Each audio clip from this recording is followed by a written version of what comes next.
Assalamualaikum. Apa khabar semua? Hari ini saya berada di Timur The Rock. Something like that lah bunyi dia. So, ia adalah sebuah tempat makan yang terletak di Hulu Selangor. So, apa yang saya nak kongsikan dengan you hari ini adalah tentang pengalaman saya menguruskan visa ke China. So, sebenarnya China ni bukanlah negara yang ada dalam saya punya shortlisted lah kan. Tapi tiba-tiba A ajak pergi ke China dan kita decide pergilah juga kan untuk memenuhi jemputan kawan yang ada kat sana. Jadi kebetulannya pada ketika ini memang sangat busy dengan kerja dan saya tak sempat nak go through permohonan dekat visa. Cumanya semasa saya go through secara sepintas lalu, saya mendapati bahawa banyak prosedur untuk memohon visa ke China. Dan actually saya tak pernah pergi ke negara yang memerlukan visa kecuali ke umrah lah kan. So tak pernah menguruskan visa. So a bit nervous dan a bit takut sebab untuk memohon visa ke China, kita perlu ada tiket flight, kita perlu ada booking hotel dan sebagainya. So kita terfikirlah, kita dah beli tiket flight, kita dah booking hotel, tiba-tiba visa tak lulus. Macam mana kan? Tapi nak tak nak, we have to follow the procedure. Jadi sebab ni saya pernah terbaca lah, dia kata permohonan ke China tu perlu dibuat selewat-lewatnya sebulan sebelum nak pergi. Okay. Jadi punyalah busy dengan kerja, tiba-tiba lagi beberapa hari, end of May, dan saya kata, alamak, visa tak buat lagi, tak uruskan lagi, macam mana nanti takut tak lepas dan sebagainya kan. Jadi hari tu, masa tu cuti, jadi pagi tu free, petang ada nak keluar. Jadi pagi tu kita go through lah kan dia punya website. So mula-mula sekali kita kena upload gambar. So gambar dia pun dia ada requirement. Okay, gambar tu ada dua jenis lah. Satu adalah gambar digital yang perlu kita upload dan satu lagi adalah gambar yang bercetak. So latar belakang visa ni putih. Dia ada requirement, saya tak ingat dia punya resolution dan sebagainya. So luckily saya ada kemahiran menggunakan Photoshop. So mula-mula saya upload gambar yang saya gunakan untuk apply renew passport. Tapi tak lepas. Sedangkan kita mohon untuk renew passport lepas menggunakan gambar tersebut. Tapi untuk apply visa China, dia kata tak lepas. Tak tahu kenapa. So, tapi then saya cubalah pula mohon satu lagi untuk A pula. Okay. Dan saya upload gambar yang sama untuk mohon passport. Dan Alhamdulillah lepas. Jadi saya kata mungkin something wrong dengan gambar tersebut yang tak lepas bila nak upload. Jadi kena ambil gambar baru. Edit sikit sebab nak buang latar dan jadikan latar dia putih dan baru boleh sebab dia ada banyak section tau. Dia ada banyak section. Kalau satu section tak lepas, you tak boleh continue untuk ke section lain. Tapi tak perlu risau. Dia bukannya kena siapkan on the spot. Maksudnya bila you buat and then you boleh sambung esok, boleh sambung lagi esok dan sebagainya. Cuma dia perlu disubmit dalam tempoh sebulan. Maksudnya permohonan tu akan berada dalam server mereka dalam tempoh sebulan saja. Kemudian kalau tak, dalam tempoh sebulan tak siap, then you kena start over. Okay. Bila dah lepas section untuk upload gambar dan masukkan beberapa bukti peribadi seperti tarikh lahir, nombor IC, nombor pasport dan sebagainya. Jadi pasport memang kena pasport yang hidup. Untuk pasport China ni pada saya, dia terlalu banyak question yang kadang-kadang saya rasa annoying and ridiculous. Sebab apa? Sebab dia ada tanya satu section tu dia ada tanya tentang maklumat parents. So dia tanya adakah your parents orang China? So yes or no. Jawablah no kan. Lepas tu diminta nama, diminta tarikh lahir. So kat situ kita rasa aku kot yang nak pergi ke China bukan my parents pun, kenapa nak minta maklumat diri my parents kan? Tapi isilah juga. Cuma kat situ dia ada satu button lah, satu checkbox not applicable. So try jugalah klik not applicable. Kot-kot lah boleh skip soalan tu. Rupanya bila kita klik not applicable, keluar pula satu text box. Dia suruh kita letakkan reason kenapa not applicable. Untuk sekiranya kita tak nak masukkan maklumat tentang ibu bapa. Jadi letak je lah. So untuk bahagian ibu bapa, kita kena masukkan nama penuh. Dan juga tarikh lahir. Dan adakah mereka orang China ataupun tidak. Dan juga kewarganegaraan. Okay. Kemudian dah lepas section tu, ada juga ditanya section akademik, iaitu kita punya sejarah akademik. Sejarah akademik, okay, start dengan kita punya high school. So pada saya susah benda ni. Sebabnya dia bukan tak tanya sekolah kat mana, tahun bila. Dia tanya tarikh masuk. Tarikh, okay? Tarikh masuk, tarikh tamat. Saya tak sure dia minta kos apa tak yang kita belajar. Saya tak ingat. Secara generalnya kita ingatlah kita belajar apa nama kos kita, bila kita grad, tahun kita grad, tahun kita masuk. Tapi untuk exact tarikh tu memang tak ingat. Okay?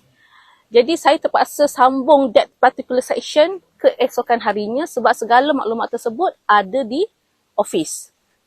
Okay, jadi untuk melepaskan section tersebut, saya letak je dulu tarikh-tarikh tipu kan. Sebab kalau ada bahagian kosong dekat section tersebut, kita tak boleh teruskan untuk section seterusnya. Okay, dah selesai section untuk akademik, ditanya pula pengalaman, sejarah pekerjaan, employment. Sejarah pekerjaan pun sama, tanya nama office, bila start kerja tarikh, bila start kerja tarikh, dan juga bila habis kerja kat situ, dan nombor telefon company ataupun tempat kerja tersebut, dan juga nama bos. So saya dah kerja 2 tempat lah baru kan, 2 tempat. Tapi of course lah, my ex-boss dah tak ada kat situ. Jadi saya letaklah nombor telefon pejabat dan juga nama current boss yang berada dekat situ. Macam, terfikir juga, kalau tipu macam mana? Adakah mereka akan cross check? Saya fikir, adakah ia akan melibatkan macam FBI, CSI dan macam tu kan? Jadi, so luckily saya memang simpan that particular surat tawaran dan sebagainya. Sama juga, sambung buat kat office sebab benda-benda tu semua ada dekat office. Okay, so benda ni ada pada saya agak macam too much lah for me kan, too much. Sebab ada jugalah soalan-soalan runcit lain seperti adakah you pernah terlibat dengan army, guerrilla, air force dan sebagainya.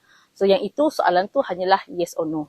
Dalam borang tadi pun dia memang nak kita masukkan nombor flight, hotel mana, alamat hotel, dan yang mungkin agak sukar pada saya adalah sebab dia tanya mukim tau. County tu mukim ke? Dia tanya mukim. So, contohnya, saya akan turun dekat Kunming. So, kita letak dekat situ Kunming. And then dia tanya, Kunming tu county apa?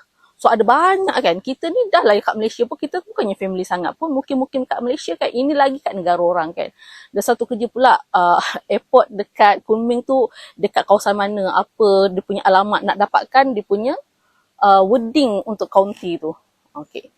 So, sama juga, county ni pun ditanya juga untuk kita isi bahagian kita punya hotel, dan juga masa kita nak balik. So, sebabnya saya pergi turun kat Kunming, balik daripada Beijing. And then, saya akan stay agak lama jugalah dekat China. So, saya masa terfikir, takkanlah untuk tempoh saya kat China tu, saya dah kena ada semua senarai hotel yang saya nak pergi. Sedangkan, saya pun tak tahu saya nak duduk mana. And then, my ex-student bagi tahu, tak apa, dia kata, at least kena ada satu je alamat hotel untuk satu duration. Then, ambil je lah, katakan saya nak duduk sana 2 minggu, saya ambil lah, let's say, 2-3 hari dekat satu hotel. Dia just nak ada alamat hotel. Hotel saja. Saya ada baca somewhere, dia kata, homestay, Airbnb, apartment tak boleh, kena hotel. Macam tu. Saya dimaklumkan, sekiranya kita pergi tu, kita plan nak tidur rumah saudara kan, saudara ke rumah kawan. So dekat alamat destination tu, kalau kita letak alamat rumah, kita mesti ada surat jemputan daripada saudara atau kawan kita tu lah. So surat jemputan tu it could be surat yang written, bertulis ataupun melalui email. Jadi walaupun saya ada kawan kat sana, saya rasa leceh proses tu. That's why kita booking je hotel dan kita letakkan hotel booking tu sebagai satu bukti lah kat mana kita akan menginap. Okay, so bila dah siap, saya tak ingat ada berapa section, mungkin ada 9 atau 10 section, and then ada sedikit declaration. So kita kena print out, dah submit, nanti dia akan bagi you adalah nombor application, kena submit. Okay, so untuk visa Cina, kita memang kena hantar borang permohonan online tu perlu dicetak dan perlu dihantar ke, dia bukan embassy lah, dia macam pejabat yang menguruskan visa tu by hand, sebab dia nak scan kita punya 10 jari. Okay, So kita kena ke sana. Tapi untuk mereka, sebab tu ada orang yang rasa benda ni renyah, jadi mereka minta bantuan travel agent lah untuk uruskan. Jadi bila travel agent, jadi maksudnya yelah sebab tempat untuk buat visa ni hanya ada 3 sahaja dekat Malaysia, iaitu di KL, Penang dan Sarawak, Kuching, kalau tak silap saya lah. Jadi mungkin kalau negeri-negeri lain susah, takkan nak turun KL semata-mata nak hantar submit benda tu kan. Jadi perlukan bantuan travel agent lah untuk uruskan. So macam saya bolehlah mampu lagi nak pergi ke KL. So saya submit sendiri ke KL. So untuk submit benda ni pun, dia bukan simply boleh submit macam tu kan. Kena buat appointment. Okay. So, dia ada macam link kat situ. So, klik and then masukkan nombor permohonan kita. Dia boleh up to 5 application. Maksudnya macam saya dengan husband. So, saya masukkan dua nombor permohonan tu. And then, susah jugalah sebab dia ada limited kuota lah kan. Satu hari tu berapa. Dan nanti warna biru tu adalah maksudnya yang ada kekosongan, dan ada ketika tu saya klik kat situ macam ada biru, tapi bila saya klik nak proceed tak boleh sebab dia hanya ada satu saja kekosongan sedangkan saya nak hantar 2. Okay, so dipendekkan cerita, dapatlah tarikh tu pada 31 Mei. So pada 31 Mei pukul 10 pagi. So oleh kerana saya takut saya terlambat, sebab dia ada tulis kat situ kalau lambat nanti kena apply baru, buat appointment semula. So saya tak nak benda tu remeh, jadi saya ambil cuti pada 31 Mei tu. Dan walaupun pukul 10 kita takut jam dan sebagainya, pukul 8 pagi saya dah terpacak dekat pejabat tu. Maksudnya sesudah subuh kita dah gerak. Dan proses dekat pejabat tu mengambil masa lebih kurang dalam sejam lah. So kita kena beratur dahulu. Beratur, nanti guard tu akan tunjuklah beratur kat kaunter mana. Ada banyak kaunter dan memang ramai sangat orang beratur. So bila sampai turn kita serahkan kita punya form tersebut. So dia akan scan muka kita. Ada kata seorang pakcik tu, dia kata you kat depan tadi dia kata you scan muka you dah ada kat China, dia kata macam tu. And then baru dia dapat nombor giliran. Nombor giliran tu, lepas dapat nombor giliran tu lama sikit lah tunggu. Then dah dapat nombor giliran tu, pergi kat kaunter lain pula, kita serahkan dokumen kita dan juga scan 10 jari. And then dah selesai. And then beratur pula dekat kaunter bayaran. So semasa permohonan tu sendiri, kita kena pilih kita nak mohon visa jenis apa. So macam saya mohon visa pelancong dengan kod L lah. Okay, so masa kita submit dokumen dekat pejabat dia tu, maksudnya kita kena print kita punya borang permohonan tu. Ada banyak page juga, ada 10 helai kalau tak silap. And then tiket pergi balik, booking hotel kena print out juga, dan juga gambar sekeping, okay, dan juga duit lah. Dan juga salinan pasport dan juga duit. Oleh kerana saya nak pergi tu single entry valid untuk 3 bulan. So double entry code valid untuk 6 bulan. So kita bukanlah nak pergi selalu. Kita bukan pergi untuk tujuan bisnes, sekadar nak jalan-jalan. Takkanlah dalam tempoh 6 bulan nak pergi sampai 2 kali kan, duit pun tak ada masa tu. Jadi so kita ambil single entry valid untuk 3 bulan. Harga dia adalah RM105. Okay, RM105 tu kalau you tengok dekat website tu, dia adalah perincian kita bayar RM105 tu untuk apa. Dia ada visa tu dalam RM30 je, tapi bayaran untuk di pejabat itu untuk processing tu RM75. Itu yang total dia adalah RM105.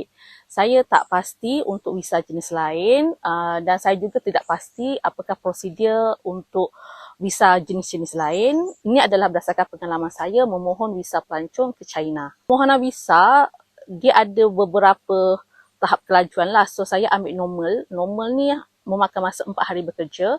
So boleh jugalah kalau you express, boleh 2 hari boleh, 1 hari pun boleh. Cuma harga dia lebih mahal lah. So saya pun tak pasti berapa harga bayaran untuk yang express tu.